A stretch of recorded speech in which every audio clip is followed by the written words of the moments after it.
My name is Abraham Lopez Jr. I served in the United States Coast Guard from 1967 to 71, I believe it was. Anyway, it was a long time ago, and that's my story, and I'm sticking to it. It was during the Vietnam War.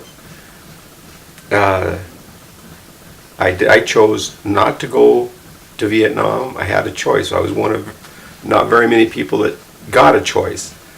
And the only reason I got a choice was because I was on a ship and our captain told us that if we had any good reason to not go, to let him know. So I did. I told him my reason. And he felt that it was a good reason, so he told me to get off his boat. So I did.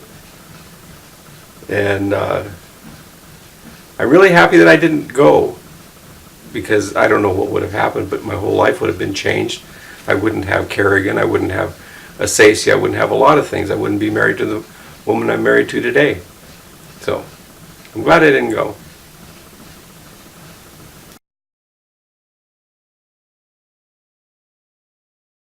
The My Lai massacre. I think that if there was a massacre, it was an unfortunate thing. During war, a lot of people don't know or understand or realize, even people that were making decisions don't know what it's like to be in a life or death situation. And to be in a situation where you don't know the next person coming around the corner, if they're friendly or not.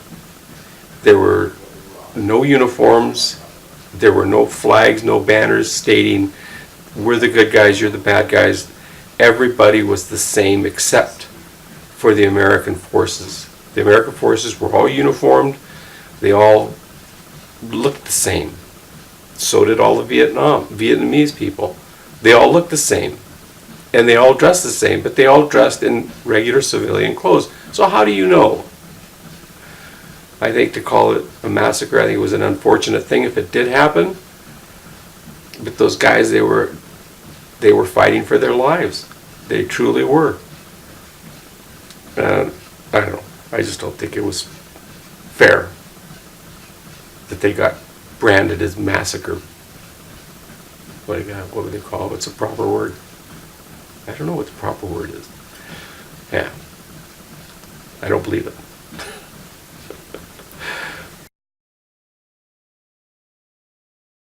Poorly. I think they portrayed the war poorly. They should have asked more questions. Just why are we there? Who started it? What is going to be the outcome of this war? Is it going to be militarily a military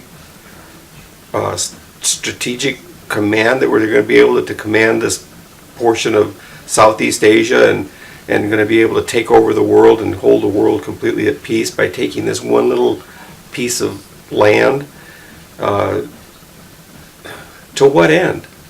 Nobody ever asked that, or nobody ever, that I can remember, asked that and really stuck with it and made the politicians and people with decision-making powers accountable. Why are you sending all these boys over there to be massacred? I don't think they did a good job. I really don't.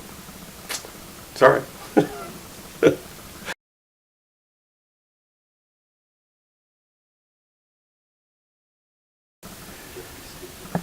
Yeah, they tried, I think, at times to make people understand that these were just people trying to survive in the middle of political push and pull. A lot of the people, the majority of the people, the native people, could care less. All they wanted was to be left alone. They didn't want to become American. They didn't want to become Chinese. They just wanted to raise their damn rice and live their happy lives wherever they were at. And I can't imagine a peace-loving people of any sort saying, hey, come over here, let's have a war. Let's have a war where everybody gets killed and bombed. And no, it just doesn't happen.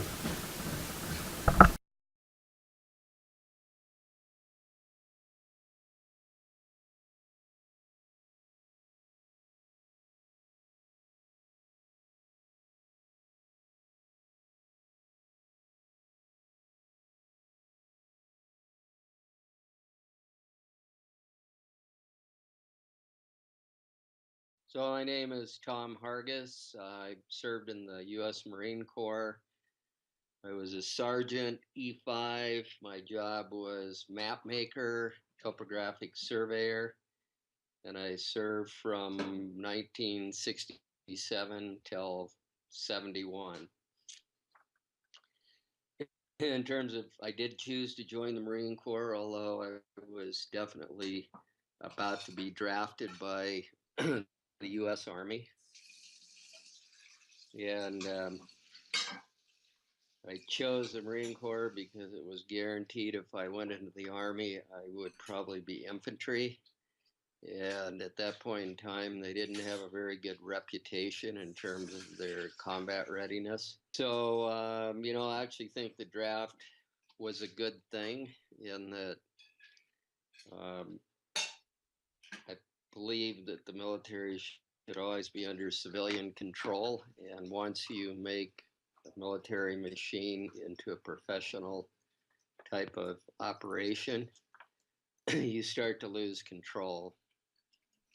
I mean, if everybody knows that they could be drafted, that makes them motivated to take political steps to end a war if they don't think it's a good idea. Mm-hmm. If you have a professional army like we do now, I think most people are indifferent. Like they know they're not the ones that are going to have to do the fighting. Um, I did see some combat in Vietnam, but every single instance was a case where we essentially were surrounded and got ambushed. Yeah. So I didn't feel, um, certainly didn't feel like I was doing anything that was compromising myself morally. I mean, it was like you either fought or you died. I did hear about the My Lai massacre, which was an unfortunate thing.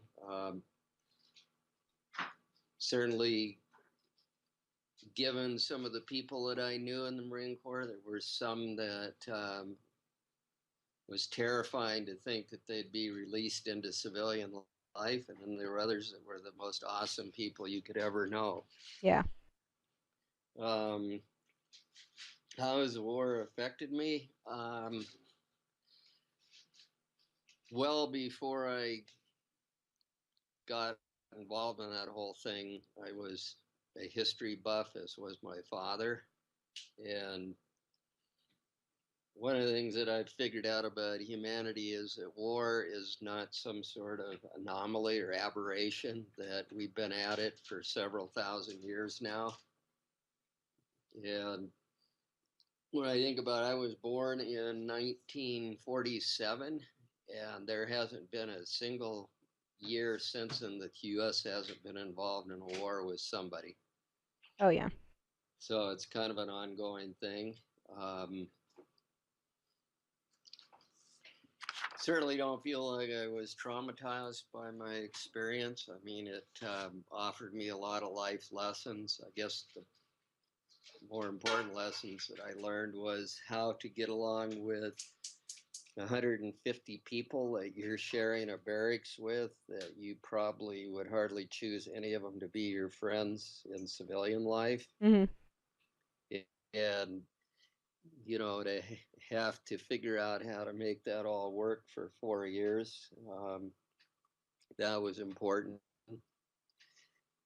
I learned also that, I mean, everybody probably wonders what would I do if I was in a really scary situation? Would I panic, fall apart, or would I stay cool? And I discovered that I don't really have a problem staying cool in situations like that. And certainly that's been the case with climbing and mountaineering. I mean, I've been in a lot of tough situations, and I've always been able to stay calm.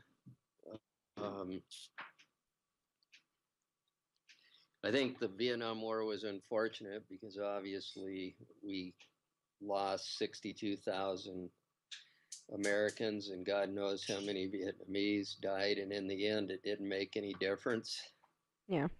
And certainly the whole misadventure in Afghanistan and Iraq has kind of turned out to be kind of the same situation. That what we wound up with was replacing, well, throughout the Middle East, replacing all these tyrants like Gaddafi and Saddam Hussein with people that are far worse.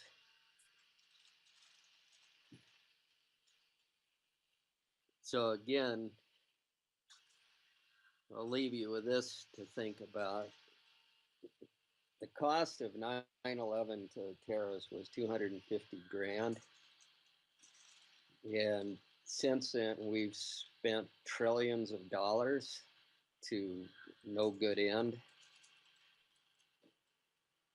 So I'd say one lesson I have, I mean, if there's a good reason to go to war, I certainly could deal with it. But like the reasons for doing it better be extremely compelling. Like person's going to find that it's going to be a real hard sell to make me buy into it. I think it was political push and pull. I think um,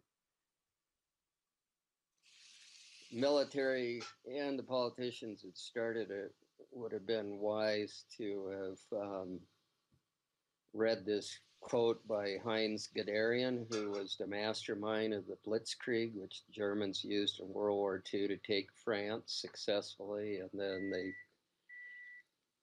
wound up being defeated, big time in Russia.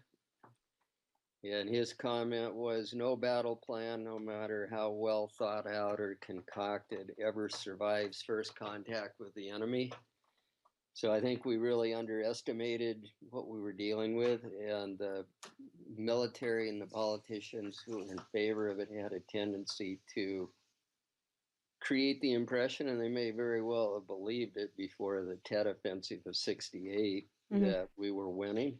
And we certainly were winning in the strict military sense, the term. But Tet, from a PR point of view, was a total disaster. Yeah. And the more from the public relations standpoint of view, I mean, the Vietnamese, both the North Vietnamese and the Viet Cong, suffered, terribly. They essentially, if you just measured success or failure in terms of their losses, like they lost. But the impression it created in the minds of Americans was that they were being lied to or deceived. Mm-hmm. And I think really the leaders of our country were the, kind of guilty of deceiving themselves. Yeah. And the same thing with Iraq. I think, Bush and Cheney really believed it was going to be a cakewalk. And from a military point of view, it was. Mm-hmm.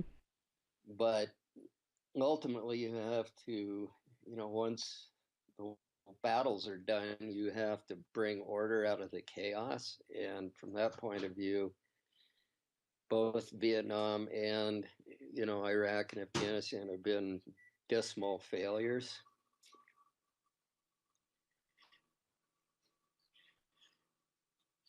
I think another way to look at it is Elizabeth I, who was one of England's greatest monarchs. Mm-hmm. Her ministers were trying to convince her to invade Scotland, and her comment was that she hated war because you could never predict what the ultimate outcome would be.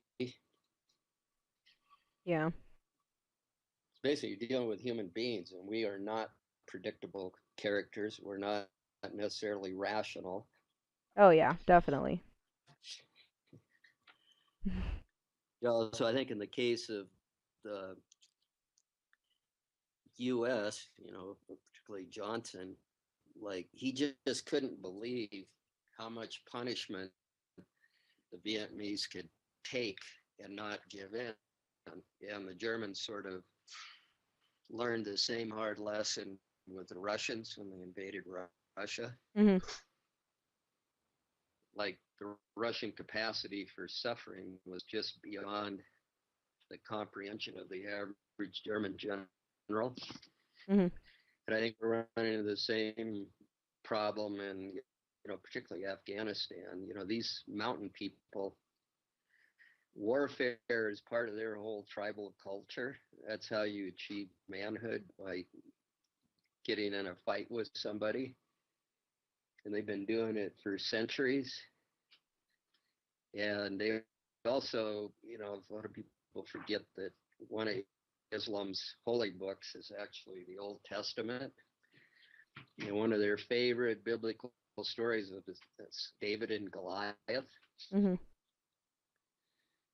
So the whole concept of this underdog taking on a giant and prevailing Hmm. is a big deal with them. And I think we don't understand either that, I read this book about Japanese culture. It was called The Nobility of Failure. Hmm. And so a big part of their cultural heritage is the whole idea of taking on a monster, even when you'll probably lose. And if you do lose, and forfeit your life in the process, that's an honorable outcome. Hmm. And I think for groups like the Taliban, obviously ISIS, these people, they're playing for keeps. Hmm.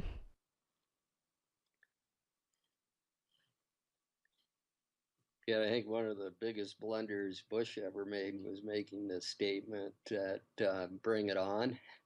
Hmm. And then Obama screwed up when, his advisors were telling him that, this ISIS was serious. And his comment was, just because you're wearing Lakers jerseys doesn't make you the A team. Yeah. And I'm sure he's come to regret that quote. But